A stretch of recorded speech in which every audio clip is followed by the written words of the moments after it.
Number system के बहुत अच्छे सवाल लेकर के आया हूँ जो सभी एग्जाम में पूछे गए हैं। इन्हीं को आज उठा करके हम लोग देखेंगे और एक चेक करेंगे कि ये किस तरह से हम लोग का काम कर रहा है। और फिर हम लोग अपना डाउट क्लियरेंस नाम करके प्ले स्टोर पर जो एप्लीकेशन है उस पर हम लोग डेली क्लास करेंगे, जो ऑफलाइन में करते थे आराम से। कुछ क्लास डिस्टर्ब होने के कारण आप उस पर पढ़ ले, बेहतर होगा। टाइम बर्बाद करने से अच्छा होगा कि आप यहीं पे आ जाएं और इसको हम लोग ज्वाइन करेंगे। देखिए, तो कहता है कि 10 अंकों की एक संख्या दिया गया है जो 88 से विभाजित है, तो x + y का मान क्या होगा। ठीक है, यहाँ पर होता क्या है कि नियम कहता है कि 88 से अगर आप काटना चाहते हैं तो वो 11 और 8 दोनों से कट जाना चाहिए। तो 11 से पहले हम लोग काट करके देखते हैं। 11 का नियम कहता है कि पीछे से एक अंक छोड़कर जोड़ दीजिए और बचे हुए संख्या को जोड़ दीजिए और जोड़ करके घटाइए।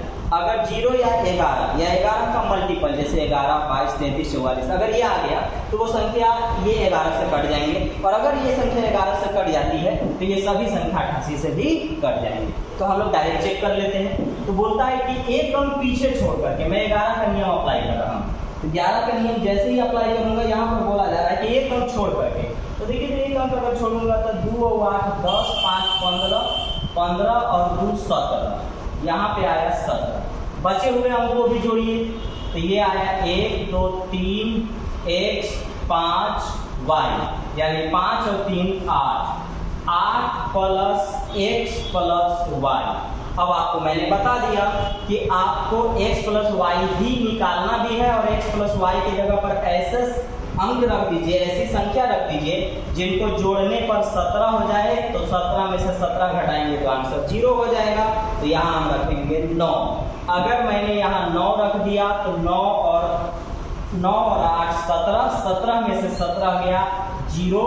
और अगर दी गई संख्या के पीछे से एक अंक छोड़कर अंकों का योग 17 और बचे हुए अंकों का योग भी 17, अगर घटाने पर 0 आता है तो वो संख्या 11 से कटेंगे। और अगर वो संख्या अगर 11 से कटती है तो वो संख्या 88 से भी कट जाएगी।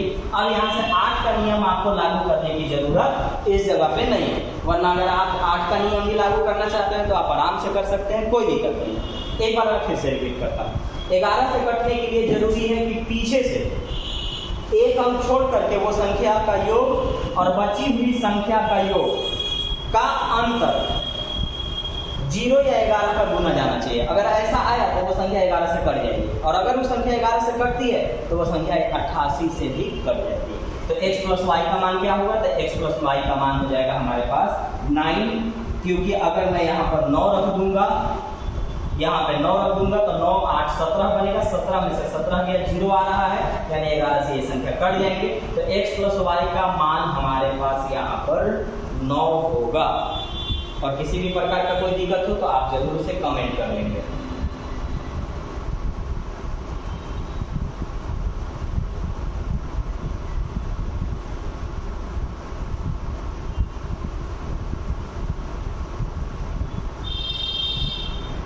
देखिए, तो ये वाला क्वेश्चन कुछ कट करके नीचे लिखा गया। यदि 9 अंकों की एक संख्या, ये 9 अंक है, 88 से विभाजित है तो y के सबसे छोटे मान का मान क्या होगा। ये भी आपका CHSL में पूछा हुआ है।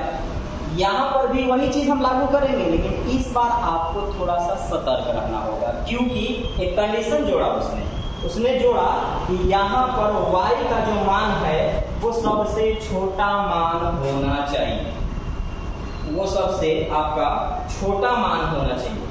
तो छोटा मान चाहिए हमको। तो हमें मालूम है कि 88 से काटने के लिए 8 और 11 से काटना ये जरूरी। तो अगर मैं y का वैल्यू छोटा मान लेकर के चलूँ तो 8 का वैल्यू नियम कहता है, देखिए मैं आपको जब मैं इसको स्टार्ट करूंगा नंबर सिस्टम तो बेसिक से पढ़ाऊंगा। अभी मैं डायरेक्ट एग्जाम लेवल के ट्यूशन लेके आ गया हूँ, तो मैं इसी को डायरेक्ट डिस्कशन करके आपको बता देता हूँ और बाद में हम लोग इसको पूरे बेसिक से पढ़ेंगे। तो अभी मैं डायरेक्ट बताता हूँ कि 8 से क्या नियम कहता है। तो 8 से वो सभी संख्या कट जाएंगे जिसके अंतिम 3 अंक 8 से कटने लायक है। तो अंतिम 3 अंक अगर 8 से कटने लायक है तो हम कह सकते हैं 5y2। एग्जाम में ऐसे नहीं करना है, मैं समझाने के लिए ऐसा कर रहा हूँ। 8 से काटिए, तो अगर मैं यहाँ पर 0 रखता हूँ तो 0 अगर मैं यहाँ रख दिया तो 50 बन गया, 8 × 48 बचा 2 और 2 22 बन गया, 22 से नहीं कटेगा। अगर मैं यहाँ पर एक रखता हूँ तो यहाँ पर 3 बचेगा और ये कट जाएगा। इसका मतलब हुआ कि अगर मैं यहाँ 1 रखता हूँ तो 51 बना। देखिए 8 6 48, 3 बचा, 2 8 चौका 32 कट गए, यानी y का वैल्यू कितना होना चाहिए 1। और कम से कम बोला था, मिनिमम बोला था, इसीलिए मैंने 0 रखा, नहीं 0 लगा, 1 रखा। अब इससे 1 से तो छोटा हो नहीं सकता, अब हो गया। तो यहाँ पर मैंने यहाँ पर 1 रख दिया। अब हमको क्या करना होगा कि 11 से काटना होगा, क्योंकि ये संख्या कटने के लिए जरूरी है कि वो 8 से भी कटे और 11 से। और अभी 11 का नियम मैंने बता दिया आपको कि पीछे से एक अंक छोड़ करके उनके अंकों को जोड़ेंगे और बची हुई संख्या को फिर से जोड़ेंगे और उनको घटाएंगे। अगर घटाने पर वो 0 या 11 का गुना जाए तो वो संख्या 11 से कट जाती है, और जो संख्या 11 और 8 से कटेगी वो संख्या 88 से भी कटेगी। तो अब आप 11 वाला नियम लागू कीजिए। तो यहाँ रखिएगा 1 याद रखिएगा। तो देखिए 2 और 5 7, 7 और 1 8, 8 प्लस x, 8 और 4 12। तो यहाँ पर मैं रखने वाला हूँ 12 प्लस x आया। अब जो बचा हुआ है उसको जोड़िए। तो ये रहा आपके पास 3 1 4, 4 और 4 8, 8 और 1 9। यहाँ पर आपको क्या करना है 9 रखना। अब आपको यहाँ पर समझना होगा कि x का मान ऐसा क्या रखूं कि वो इसको 0 बना दे या 11, दोनों में से कोई आना चाहिए। तो 0 या 11 होना चाहिए। तो अब तो 0 बनने का चांस नहीं लग रहा है, 11 बनने का चांस लग रहा है। तो अब मैं यहाँ पर ऐसा क्या रखूं कि इनको जोड़ने पर अगर इसको घटाएं तो 11 आ जाए। तो आप बोलेंगे कि 11 अगर लाना ही है तो इसको 20 बनाया जाए, तब ना। अगर मैं 20 में से अगर मैं 20 में से 9 घटाऊंगा तो 11 हमें मिल जाएगा। तो 20 बनाने के लिए इसको मैं क्या करूँ, तो यहाँ पर मैं 8 कर दूंगा।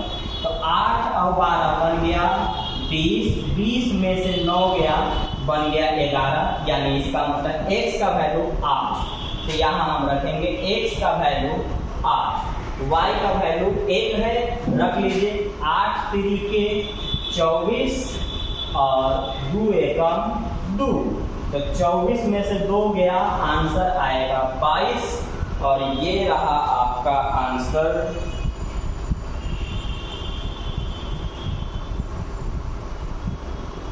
22, ऑप्शन ए।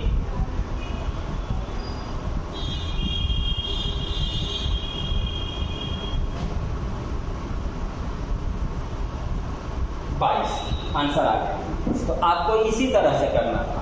आप इसको दोबारा देख लेंगे, क्योंकि अभी मैं डिजिटल बोर्ड पर पहली बार आया हूँ, तो इसलिए थोड़ा सा पूरा चीज़ नहीं मैं कर पा रहा हूँ। धीरे धीरे सब चीज़ का आदत हो जाएगा, फिर हम लोग बहुत अच्छे से पढ़ेंगे। सारा सब्जेक्ट हम लोग इसी पर पढ़ लेंगे। आंसर होगा 22। इसको आप फिर से बनाएंगे, कमेंट करके बताएंगे। कोई भी प्रॉब्लम होगा आप पूछ लेंगे। यहाँ पर हमने y का वैल्यू 1 रखा था और x का वैल्यू 8 रखा। तो यहाँ पर क्यों, क्योंकि पीछे से जोड़ने पर जो योग बनेगा और बाकी बचे हुए का जो योग बनेगा उनका अंतर 0 या 11 आना चाहिए। तो हमको 11 लाना था, तो उसके हिसाब से y का वैल्यू मैंने रख दिया 1 और x का वैल्यू रख दिया 8। तो 8 3 24 और 2 एकम 2। तो 24 में से 2 गया 22 बनेगा और आंसर होगा हमारा 22 यानी 22। नेक्स्ट क्वेश्चन पे आइए।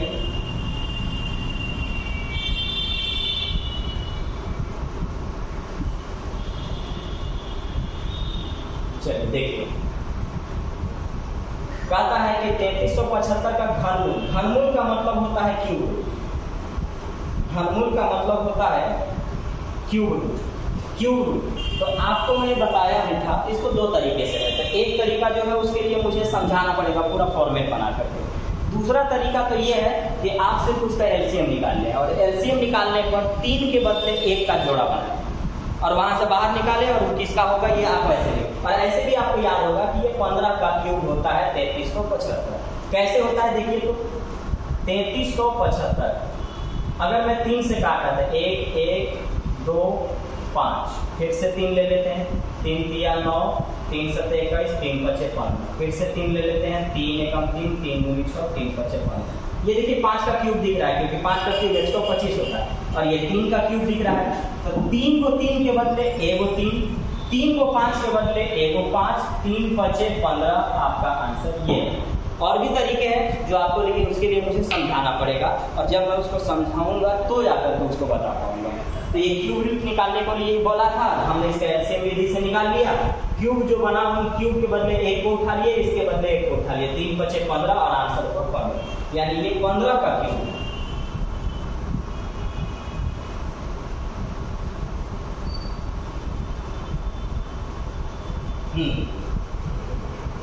सारा क्वेश्चन एग्जाम में पूछा हुआ है।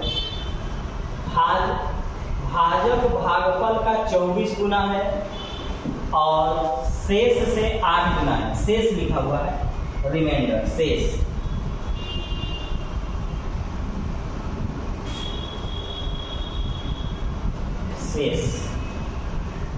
शेष से 8 गुना है। यदि भागफल 18 है तो लाभांश क्या है? लाभांश का मतलब यहाँ पर संख्या पूछना। संख्या को भाज्य भी बोलते हैं, तो अगर आपको एक पता होगा तो आप फॉर्मूला थोड़ी ना लिखेंगे, आप तो डायरेक्ट काम कर लेंगे, लेकिन मैं बेसिक से आपको बता देता हूँ, आप एग्जाम में डायरेक्ट काम करेंगे। भाज्य बराबर होता है भाजक गुने भागफल और जोड़ शेषफल। अब देखिए तो क्या बोला, कंडीशन कुछ कहा, उसने बोला कि भाजक भागफल का 24 गुना है, तो भागफल कितना है? तो भागफल 18। भागफल कितना है? 18। तो हम कह सकते हैं कि ये जो भाजक है भागफल का 24 गुना है, तो भागफल कितना है? तो भागफल आपका 18। तो 18 गुने 24 करेंगे ना तो वो बन जाएगा भाजक। 18 गुने 24 करेंगे तो बन जाएगा भाजक। अब फिर उसने बोला कि यही भाजक शेषफल का 8 गुना है। तो अगर भाजक हमें पता चल गया है कि भाजक हमारे पास 18 गुने 24 है, तो अगर ये इसका 8 गुना है तो ये रिवर्स उसका 1/8 होगा। तो हमारा जो शेषफल आएगा, हमारा जो यहाँ पर शेषफल आएगा वो इसका 1/8 होगा। तो 8 तरीके 24 यानी 18 तिया 14। शेषफल हमारे पास आ गया 14, 54।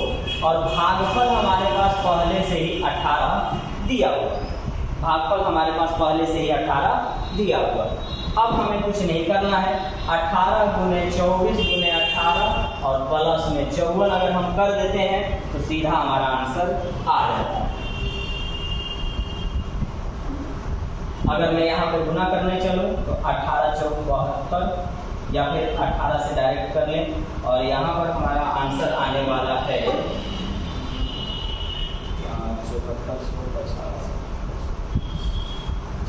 ठीक है, आप इसे मल्टीप्लाई कर लेंगे, गुना करेंगे, जैसे ही गुना करेंगे आप आंसर तक यहाँ पे पहुँच जाएंगे।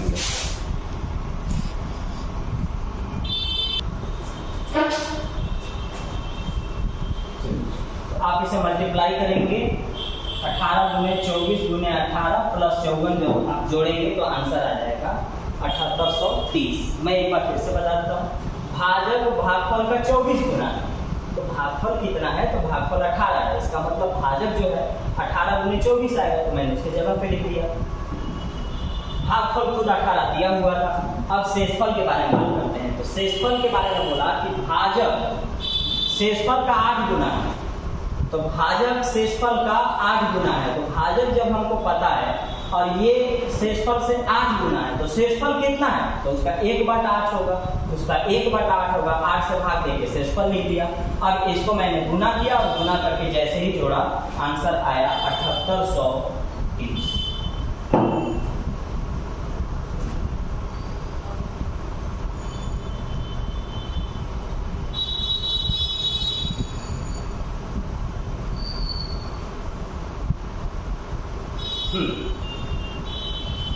देखिए इसको, यदि एक संख्या को 3 से विभाजित किया जाता है तो शेष यहाँ पर वो ठीक से नहीं लिख पाया, शेष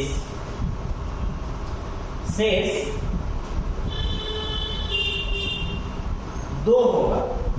यदि संख्या को 5 जोड़ा जाता है तो फिर 3 से विभाजित किया जाता है तो शेषफल क्या हो? यानी क्या रहा है हमसे कि अगर मैं एक संख्या को 3 से काटता हूं तो 2 बचता है, तो इसका मतलब 3 और 2 5 था। वो आपका कहना है कि अगर मैं किसी संख्या को 3 से भाग देता हूं तो 2 बचता है, यानी वो संख्या 5 था। अब बोलता है कि उसी संख्या में 5 और जोड़िए, तो 5 और 5 अभी 10 बन गए। अब बोलता है कि अगर मैं 3 से भाग दूंगा तो क्या बचेगा, तो आप अगर इसको 3 से भाग देंगे तो 3 किया 9, यानी 1 बचेगा, तो शेषफल हमारा 1 बचेगा। एक बार एक संख्या को 3 से भाग देने पर 2 बचेगा, यानी वो संख्या 5 है। 3 और 2 5, 3 और 2 5, यानी वो संख्या 5 है। अब बोलता है कि अगर उसमें 5 जोड़ दिया जाए तो 10 बन जाएगा। अब 3 से भाग देंगे तो क्या बचेगा, तो अब 3 से भाग दीजिएगा तो 1 बचेगा। ये सारा एग्जाम लेवल का क्वेश्चन है। इसके बाद जब मैं आपको स्टार्ट करूंगा तो वो सारा के सारा जो सवाल होगा वो आपको बेसिक से एडवांस लेवल तक चले जाएंगे और वहां से हम लोग बताएंगे। लगभग इसमें जो क्वेश्चन थे वो आपको मैंने बता दिया। और एक और हाँ, ये दिया गया है कि n एक पूर्णांक है, पॉजिटिव इंटीजर। जब 6n + 3 का 2 नहीं है, ये 2 नहीं होगा, होल स्क्वायर होगा। ये होल स्क्वायर को अगर 9 से भाग दिया जाए तो शेषफल क्या बचेगा, यानी क्वेश्चन कुछ इस तरह से कहा है कि 6n + 3 का होल स्क्वायर को अगर मैं 9 से भाग दूं तो शेषफल क्या बचेगा। तो देखिए है क्या, आपने बोला था कि n एक पूर्णांक है, यानी किसी भी संख्या पर ठीक ठाक कोई भी संख्या पर ये चलेगा। तो मैं 1 से ही शुरू करता हूँ, 1 2 3 4 5 कोई भी ले लूंगा। तो अगर मैंने 1 रखा है यहाँ पर तो 6 एकम 6 और 3 9, 9 का स्क्वायर 81। 81 को अगर मैं 9 से भाग दूंगा तो पूरा कट जाएगा, शेषफल कुछ भी नहीं बचेगा, आंसर 0 होगा।